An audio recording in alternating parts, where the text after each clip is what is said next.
Hi, Sunday எப்படி போச்சுன்னு பார்க்கலாமா? நான் சிக்கன் வந்து நல்லா கழுவி வச்சுருந்தேன் பிரியாணிக்கு 65க்கு. டக்குன்னு வேலை முடிஞ்சிடும்னு பார்த்தா, யூசுவலாக மீன் கொடுக்குற ஆன்ட்டிகிட்ட நாங்கள் 2 வீக்ஸ் முன்னாடி நண்டு கேட்டிருந்தோம். எல்லாருக்கும் கோல்டு இருக்குன்னு சொல்லிட்டு, அவங்க அப்பா இல்லைன்னு இப்போ வந்து நண்டு கொடுத்துட்டாங்க. அதுவும் க்ளீன் பண்ணல, நான் வெளியே போகிறேன் நீயே பண்ணிக்கிடாமான்னு கொடுத்துட்டாங்க. அது ஒரு மணி நேரம் எக்ஸ்ட்ரா ஆகிடுச்சு.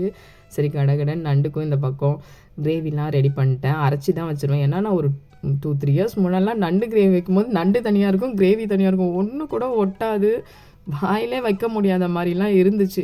இப்போல்லாம் நேத்தி வைக்கும்போது, அதுவும் கோல்டுக்கு நேத்திலாம் சாப்பிடும்போது சூப்பராக இருந்துச்சு. ஏன்னா நான் இப்போ எக்ஸ்பர்ட் ஆகிட்டேன். நல்லா அரைச்சி வச்சுருவேன், மிளகு எல்லாத்தையும் நல்லா வதக்கி அரைச்சி வச்சுருவேன். அதுவும் பிரியாணிக்கு கூட ஒன்றும் தெரியல. ஏன்னா காரன்றதால நைட்டு இட்லிக்கு சாப்பிடும்போது செம்மையாக இருந்துச்சு. அதுவும் அந்த கோல்டுக்கு எல்லாருக்கும் சூப்பராக இருந்துச்சு. நைட்டு ஃபுல்லும் நேற்று எல்லாம் நண்டு கிரேவி சூப்பராக சாப்பிட்டாச்சு. 65 எல்லாம் ரெடி பண்ணிவிட்டு கடகடன்னு. ஆனால் நான் ஒரு 11:30க்கே எல்லா வேலையும் முடிஞ்சிடுன்னு பார்த்தா, நண்டு வந்ததால் 1:30 ஆகிடுச்சு நேற்று சாப்பிட்றதுக்கு. சண்டே கடகடன்னு என்னன்னைக்கு நான் வேலை முடிக்கணும்னு நினைக்கிறேனோ அந்த மாதிரி அப்போல்லாம் வந்து இந்த மாதிரி எதாவது ஒன்று செஞ்சிடுது. அப்புறம் டே ஃபுல்லும் சண்டே ஃபுல்லும் வேலை இருக்க மாதிரி தான் இருக்குது. அப்புறம் சாப்பிட்டுட்டு கேஸ் எல்லாம் க்ளீன் பண்ணிட்டு அதுக்கப்புறம் இருக்க வேலையெல்லாம் செய்யணும். பாய்.